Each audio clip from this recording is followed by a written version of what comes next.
Assalamualaikum warahmatullahi wabarakatuh. Perkenalkan, nama saya Dinda Yulianda dari jurusan Akuntansi Fakultas Ekonomi Universitas Islam 45 Bekasi. Pada kesempatan kali ini, saya akan mempresentasikan proposal penelitian saya yang berjudul Pengaruh Teen Capitalization, Kinerja Perusahaan, Corporate Governance, dan Deferred Tax Expense terhadap Tax Avoidance. Studi empiris pada perusahaan yang terdaftar pada Indeks Saham LQ45 di Bursa Efek Indonesia tahun 2018 sampai 2020. Adapun pembahasan terkait yaitu Bab 1 Pendahuluan, Bab 2 Tinjauan Pustaka, dan Bab 3 Metode Penelitian. Adapun latar belakang masalah dalam penelitian ini, di Indonesia pajak menjadi sumber pendapatan terbesar yang nantinya akan digunakan untuk mensejahterakan rakyat. Dikarenakan pajak bersifat memaksa, membuat banyak wajib pajak merasa keberatan dalam membayarkan pajaknya, terutama pada wajib pajak badan atau perusahaan.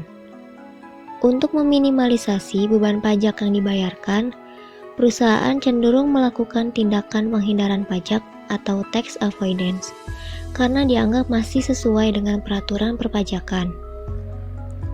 Salah satu kasus penghindaran pajak atau tax avoidance yang dilakukan perusahaan Indonesia adalah kasus PT Adaro Energi yang melakukan transfer pricing melalui anak perusahaannya di Singapura, Coal Trade Service International.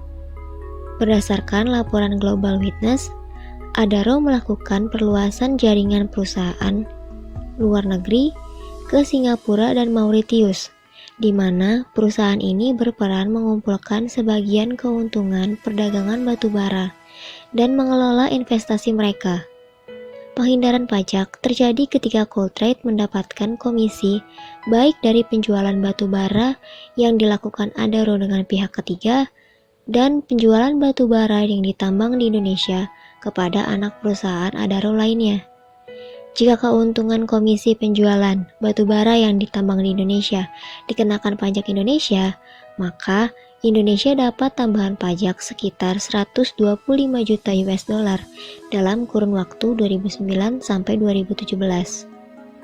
Karena Singapura memiliki tingkat pajak yang lebih rendah dibandingkan Indonesia, membuat Adaro membayar pajak lebih rendah dari yang seharusnya dibayarkan. Penelitian ini mengacu pada penelitian yang dilakukan oleh Ismi dan Linda tahun 2016 dengan menambah satu variabel yaitu beban pajak tangguhan atau Deferred Tax Expense. Adapun perbedaan penelitian ini dengan penelitian yang sebelumnya, yaitu populasi. Pada penelitian ini, perusahaan yang terdaftar pada Indeks Saham LQ45 di Bursa Efek Indonesia dan tahun penelitiannya yaitu 2018 sampai 2020. Berdasarkan latar belakang masalah yang sudah dijelaskan, maka terdapat rumusan masalah sebagai berikut. 1. Apakah teen capitalization memiliki pengaruh terhadap penghindaran pajak pada perusahaan yang terdaftar Indeks Saham LQ45 di BI tahun 2018 sampai tahun 2020? Kedua, apakah return on asset berpengaruh terhadap penghindaran pajak pada perusahaan yang terdaftar Indeks Saham LQ45 di BI tahun 2018 sampai 2020? Ketiga, apakah corporate governance yang diproksikan dengan kepemilikan institusional memiliki pengaruh terhadap penghindaran pajak pada perusahaan yang terdaftar Indeks Saham LQ45 di BI tahun 2018 sampai tahun 2020? Keempat, apakah corporate governance yang diproksikan dengan komisaris independen memiliki pengaruh terhadap penghindaran pajak pada perusahaan yang terdaftar Indeks Saham LQ45 di BI tahun 2018 sampai tahun 2020? Yang terakhir, apakah Deferred Tax Expense memiliki pengaruh terhadap penghindaran pajak pada perusahaan yang terdaftar Indeks Saham LQ45 di BI tahun 2018 sampai tahun 2020? Sehingga tujuan dari penelitian ini yaitu untuk mengetahui pengaruh tin capitalization terhadap penghindaran pajak pada perusahaan yang terdaftar indeks saham LQ45 di BI tahun 2018 sampai tahun 2020. Kedua, mengetahui pengaruh return on asset terhadap penghindaran pajak pada perusahaan yang terdaftar indeks saham LQ45 di BI tahun 2018 sampai tahun 2020.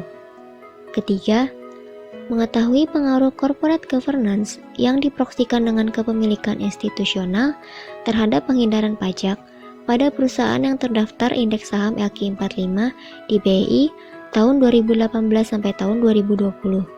Keempat, mengetahui pengaruh corporate governance yang diproksikan dengan komisaris independen terhadap penghindaran pajak pada perusahaan yang terdaftar indeks saham LQ45 di BI tahun 2018 sampai tahun 2020. Yang kelima, untuk mengetahui pengaruh deferred tax expense terhadap penghindaran pajak pada perusahaan yang terdaftar indeks saham LQ45 di BI tahun 2018 sampai tahun 2020. Berikut adalah teori yang terkait dengan penelitian ini, yaitu teori agensi yang menjelaskan hubungan antara prinsipal dan agent, di mana hubungan ini didasarkan pada sebuah kontrak untuk melakukan suatu perintah serta menjalankan wewenang dalam pengambilan keputusan. Prinsipal adalah pihak yang menjalankan fungsi kepemilikan yang dilakukan oleh pemegang saham dengan memberikan wewenang dan perintah kepada agent. Sedangkan agent adalah pihak yang menjalankan fungsi pengelolaan oleh manajer atas perintah prinsipal dan membuat keputusan terbaik bagi prinsipal.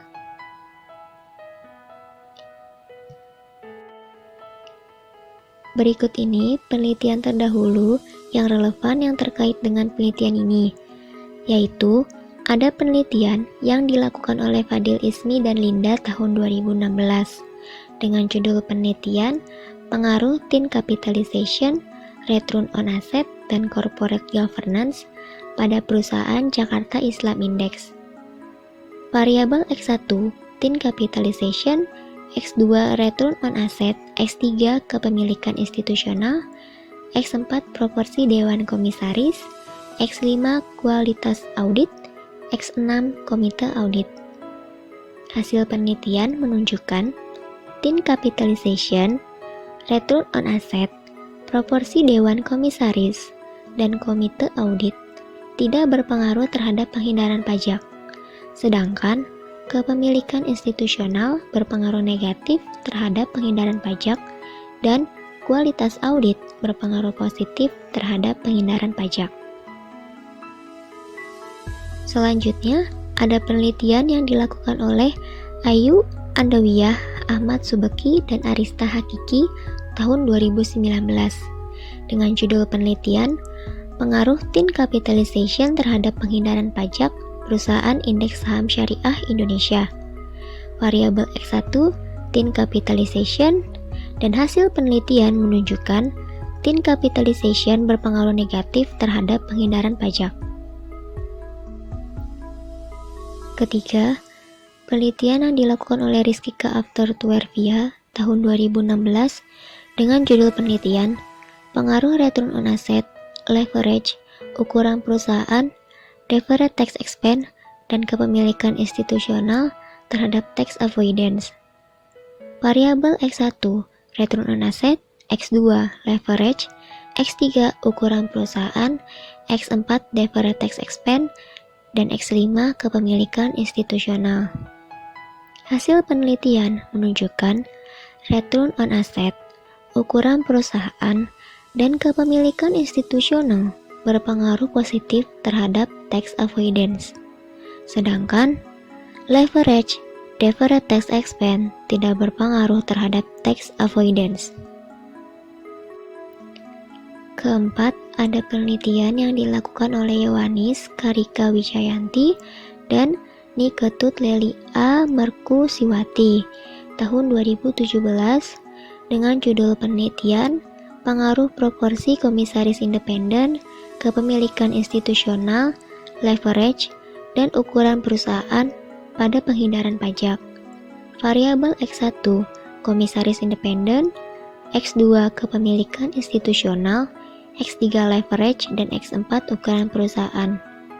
Hasil penelitian menunjukkan komisaris independen berpengaruh negatif terhadap penghindaran pajak. Kepemilikan institusional dan ukuran perusahaan tidak berpengaruh pada penghindaran pajak, dan leverage berpengaruh positif pada penghindaran pajak. Yang terakhir ada penelitian dari Randy Meiza tahun 2015 dengan judul penelitian Pengaruh Karakteristik Good Corporate Governance dan Deferred Tax Expense terhadap Tax Avoidance. Variabel X1, kepemilikan institusional, X2, komisaris independen, X3, Deferred Tax Expense. Hasil penelitian menunjukkan kepemilikan institusional dan deferred tax expense berpengaruh negatif terhadap penghindaran pajak, dan komisaris independen berpengaruh positif terhadap tax avoidance. Selanjutnya, ada hipotesis penelitian yang pertama, pengaruh thin capitalization terhadap tax avoidance.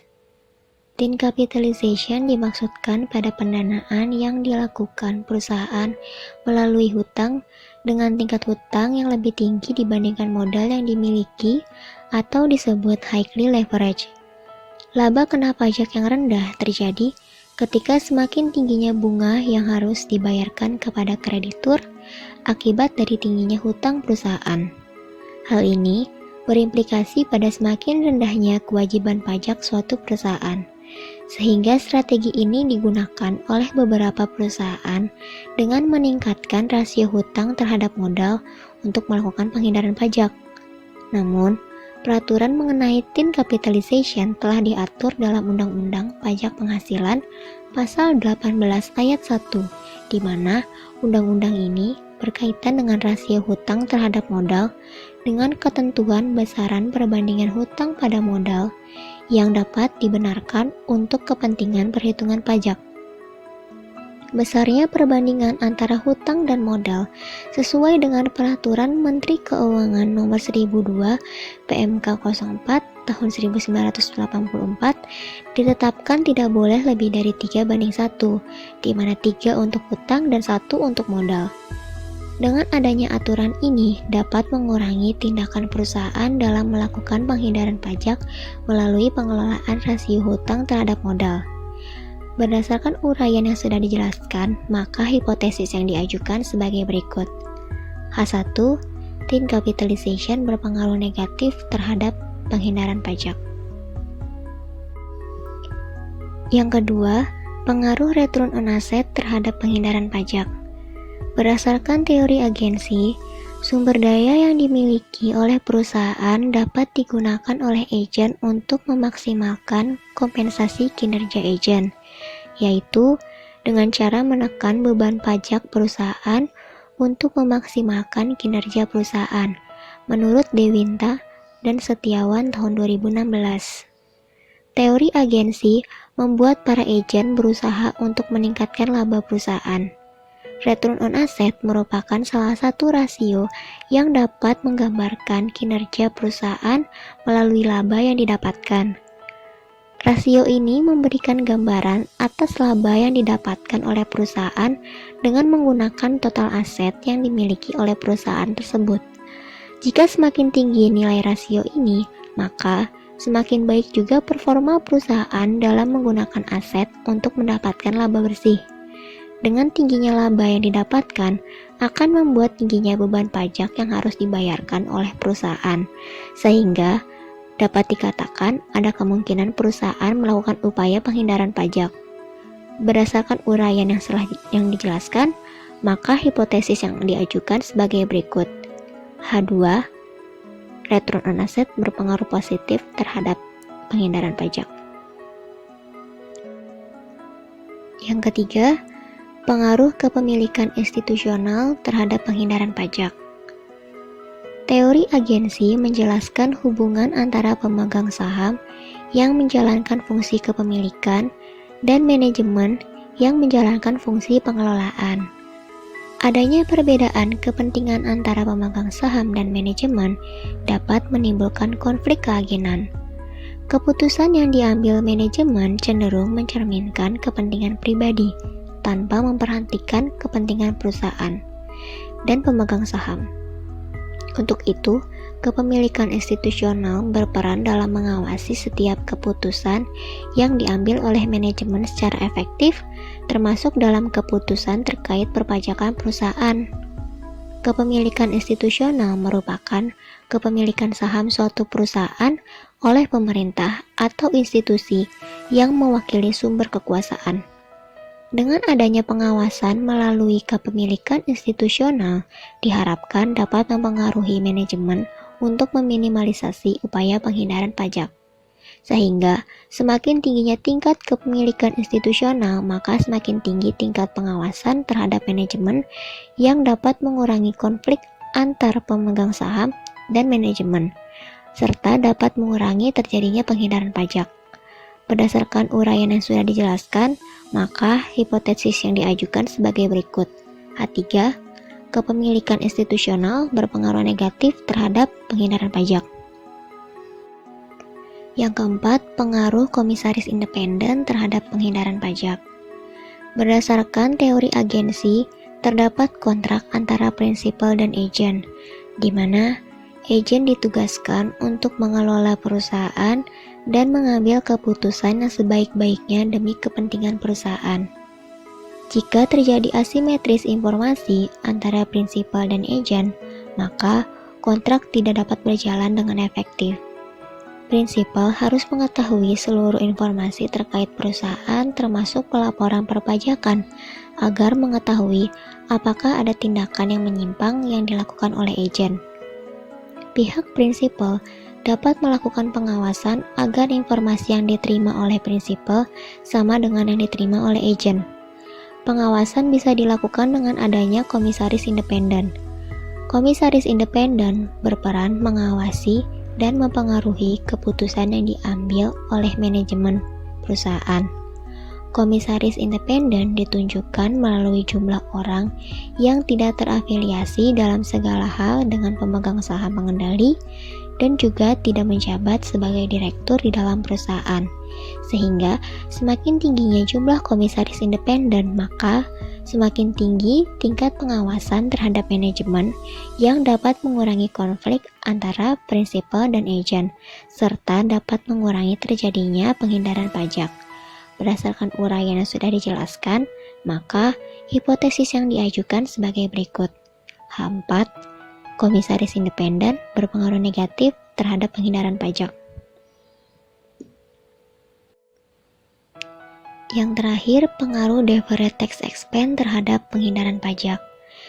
Berdasarkan PSAK nomor 46, perusahaan harus mengakui aktiva dan kewajiban pajak tangguhan yang ditanggung oleh perusahaan sebagai bentuk pengalokasian pajak antara periode, serta perusahaan harus melaporkannya di neraca. Kenaikan atau penurunan pada aktiva dan kewajiban pajak tangguhan terjadi karena adanya perubahan temporer, sehingga harus diberlakukan sebagai beban pajak tangguhan atau penghasilan pajak tangguhan, dan dilaporkan dalam laporan laba rugi pada tahun berjalan bersamaan dengan beban pajak kini yang penyajiannya dilakukan secara terpisah. Beban pajak atau penghasilan pajak merupakan jumlah dari agregat beban pajak kini dan pajak tangguhan menurut Randi tahun 2015. Sehingga semakin tinggi pelaporan pajak tangguhan atau beban pajak yang ditunda oleh perusahaan yang diukur melalui alokasi pajak antara periode, berarti semakin kecil upaya penghindaran pajak. Berdasarkan uraian yang sudah dijelaskan, maka hipotesis yang diajukan sebagai berikut. H5. Deferred tax expense berpengaruh negatif terhadap penghindaran pajak. Berdasarkan hipotesis yang sudah dijelaskan, maka desain penelitian sebagai berikut. Jenis penelitian ini menggunakan pendekatan kuantitatif dengan bentuk asosiatif. Tipe yang digunakan untuk bentuk asosiatif adalah tipe kausalitas. Populasi dan sampel. Populasi dalam penelitian ini adalah seluruh perusahaan yang termasuk indeks saham LQ45 selama periode 2018 sampai 2020.